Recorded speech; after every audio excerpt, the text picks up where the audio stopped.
နာညုံပေးဖို့လည်းတောင်းဆိုလိုပါတယ်ခုကဲတော့ကျွန်တော်တို့ဒီနေ့ချက်အတင်းတော်ဒုက္ခနဲ့2019တုန်းကလည်းကျွန်တော်တို့ဒီအဆောင်ကြီးကမပြီးမပြတ်တဲ့နေရာမှာဒီလိုအိတ်ခံရတာတကယ်ပဲစိတ်မကောင်းပါဘူးလို့ကျွန်တော်တို့လည်းစီးပွားရေးအကျပ်အတည်းမျိုးဖြစ်နေတဲ့အတွက်ကြောင့်ဒီအဆောင်ကြီးကိုပြီးစီးအောင်မလုပ်နိုင်ဘူးဖြစ်နေတဲ့အတွက်ကြောင့်လူကြီးများအားလုံးကိုလည်းခွင့်လွှတ်ပေးဖို့တောင်းပန်ပါတယ်အဆောင်ကြီးကတော့နိုင်ငံတော်ရဲ့ဌာနဆိုင်ရာအဖွဲ့အစည်းအစစ်စစ်ရဲ့ဝန်ကြီးဆောင်ရှောက်မှုနဲ့အခုဒီတလောက်တော့ရှိနေပါပြီလို့အခုကျွန်တော်တို့မြင်ရတဲ့အတိုင်းကျွန်တော်တို့ဘောခန်းထဲမှာကျောက်စိမ်းတိုင်ထုတ်တိုင်ဒေါ်လာပေါင်းကျွန်တော်တို့ရေကန်ရေအတွက်ဒေါ်လာပေါင်းရေကန်ရေတော်ကန်တို့အတွက်ဒေါ်လာပေါင်းဒီအရာတွေပဲလိုပါတော့ဖြစ်ပါတယ်ကျွန်တော်တို့ဒီကျောက်စိမ်းကတ်အားချင်းအားဒီရွယ်ချက်တွေလည်းကျွန်တော်တို့ဒီဆက်ပြုတ်ဖြစ်တဲ့အတွက်ကြောင့်ကျွန်တော်တို့နိုင်ငံမှာဒီလိုတန်ဖိုးရှိတဲ့ကျောက်စိမ်းထွက်ရှိတော့များပြတောင်ပေါ်ဒေသကလေးတွေနဲ့တည်နေပြီးမှတန်ဖိုးစားတတ်အောင်အမိနိုင်ငံတော်ကြီးကိုပုံပြီးမှကိစ္စရှိပြီးမှကာကွယ်ဆောင်ရှောက်တဲ့ဒါကောင်းတဲ့နာများပေါ်ထွန်းအောင်နဲ့တစ်ဖက်နိုင်ငံနဲ့လာရောက်နေလာတဲ့လူတွေလည်းမြင်တွေ့သွားပြီးမှကျွန်တော်တို့နိုင်ငံကိုပို့ပြီးမှလေးစားမှုနဲ့ပုံပြီးမှချစ်ကြည်တဲ့စိတ်ဓာတ်တွေပေါ်ပါလာရေရွယ်ပြီးမှကတ်ထားခြင်းဖြစ်ပါတယ်လို့အခုဒီမှာတိုင်6တိုင်မှာအချက်ကြီးအားဖြင့်တော့8000လောက်လိုပါသေးတယ်အဲ့ဒီအတွက်လည်းကျွန်တော်တို့ကြိုးစားဆဲဖြစ်ပါတယ်ကြောက်စိမ့်တဲ့အမှုခံရရှိပါတယ်လို့နေရာတကာမှာတကယ်ချင်းဒီအတွက်တော့လည်းအလူခံပြီးမှကျွန်တော်တို့ကြိုးစားဆဲဖြစ်ပါတယ်နောက်တစ်ချိန်တော့ဒီအဆောင်ကြီးအကုန်လုံးအပြည့်အစုံတက်ကြကြနဲ့ပြည့်စည်အောင်ကျွန်တော်တို့လည်းဆက်လက်ပြီးမှကြိုးစားပါမယ်တက်ဆက်တဲ့လူကြီးတွေအားလုံးကလည်းတက်နိုင်တဲ့ဘက်ကလည်းဝိုင်းဝန်းပြီးမှလမ်းညွှန်ဆောင်းရှောက်ပေးဖို့လည်းတောင်းဆိုလိုပါတယ်ကျွန်တော်တို့ရဲ့အင်းတော်ရဲ့အဲ့ကကျွေးမွေးတဲ့နေရာမှာအပြည့်မစုံမှုတွေဒီနည်းမှုတွေရှိခဲ့တော့ပြုလုပ်ပေးဖို့တောင်းပါရင်ကျွန်တော်ရဲ့အင်းစုတွေစကားကိုဒီလိုချုပ်ပါတယ်လို့အားလုံးတို့ရောက်ပြီးတို့ပြေဆောင်တဲ့ရောက်ရှိမှနိုင်ငံတော်ကိုဘိုးဘုရားမှာဆောင်းနိုင်ပါစေ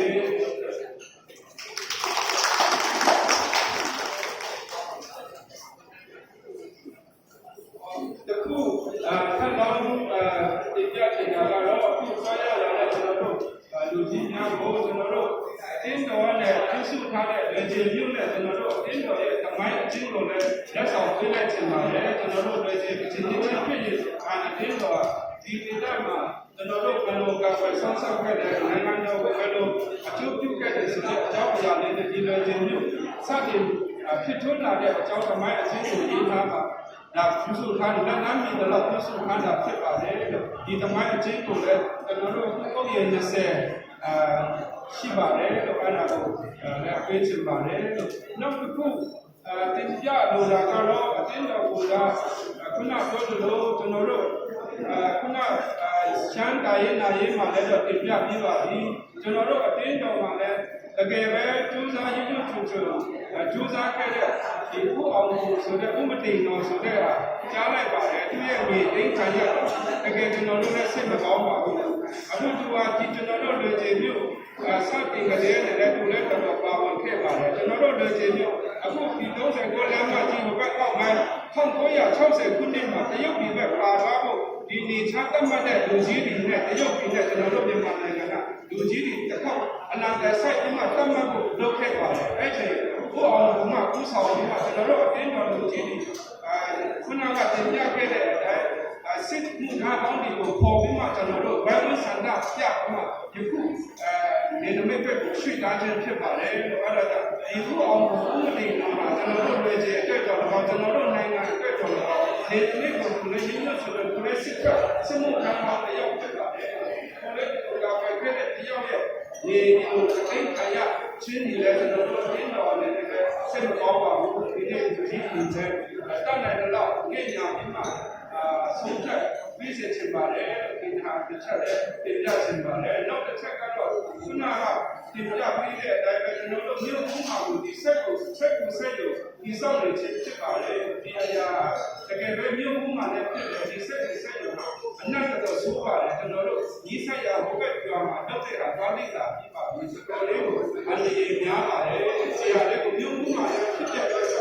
တကယ်လို့မဆောက်မဖြစ်ဆိုရင်ဆောက်တဲ့နေရာမှာဖက်တဲ့နေရာမှာဆောက်ဖို့ကျွန်တော်တို့